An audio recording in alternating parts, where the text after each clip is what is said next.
Hi there, Becky here from 168 Fitness. So last week I kickstarted our health, fitness and weight loss goals this September. With step one, I told you to set your goals first of all and to start coming up with a plan of action for achieving them. I didn't even mention actually getting started, but maybe some of you will have straight away got on back on track or started or at least been thinking about starting to achieve your goals. If you have started, fantastic. That's what we like, nice and keen and motivated.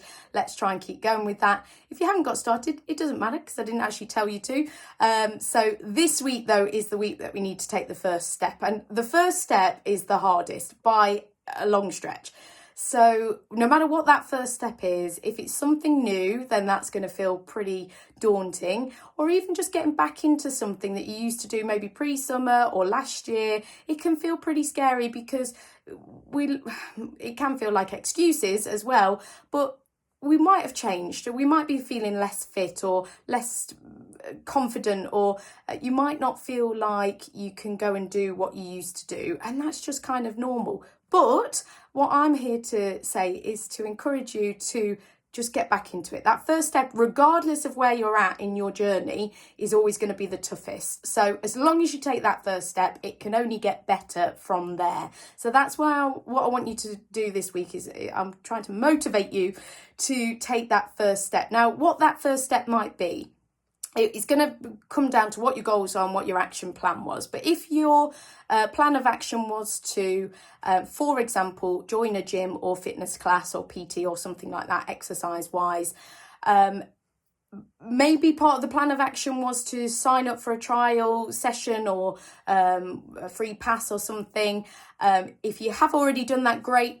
This week, we're going to use that pass. We're going to book that taster session. We're going to attend that taster session, whatever that was. If you haven't actually taken that next step of sort of booking and committing to it, then that's what we do this week. It's just the next step. It's the first step, which is the hardest, but it's the next progression from where you're at now. We've got to do something.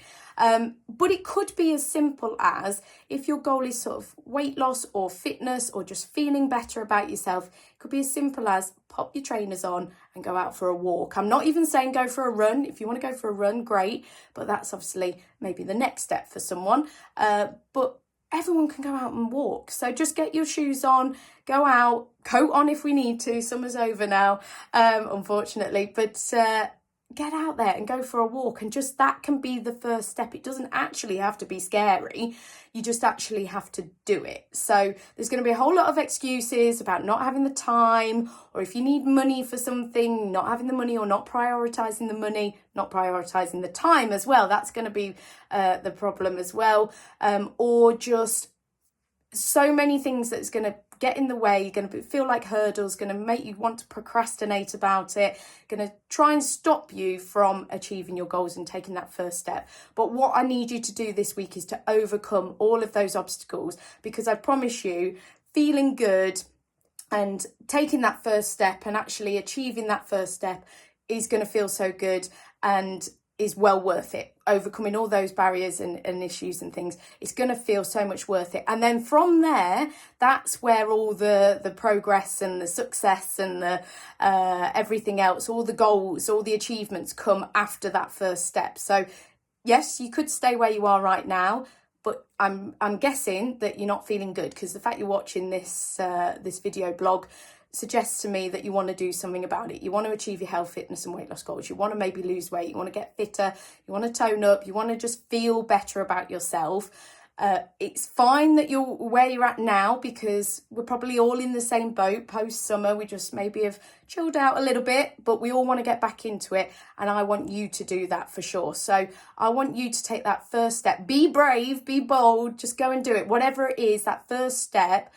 I always start with exercise. I do like to, obviously I am a fitness instructor and personal trainer, but I do always start with exercise, because I always think that doing something positive, you know, when you do exercise and you get the endorphins and you get the adrenaline and you just feel good, and you know, when you come back and maybe it's just me, but I start chatting loads and I feel invigorated, I feel alive, I feel more energized for doing some exercise. that's what I want to share with you. I want you to feel like that, because then that's going to have a knock-on effect, and hopefully then you'll start making more positive food choices, and then you'll want to get back into exercise and get that high again. So that's why I always start with exercise. That's why I'd encourage you to start with some kind of exercise, regardless really of your goals, just getting back into some kind of routine with fitness. And yeah, we can then move on from there. So that's your homework this week then. If you've done your goals and your plan of action, let's get started. If you hadn't done your goals or your plan of action, do that first, but then get started. You're just going to have to fast track yourself a little bit. So the first step happens this week. Let me know how you get on. Ask me if you've got any questions. I'll see you next week, and with the next step on achieving your health, fitness and weight loss goals.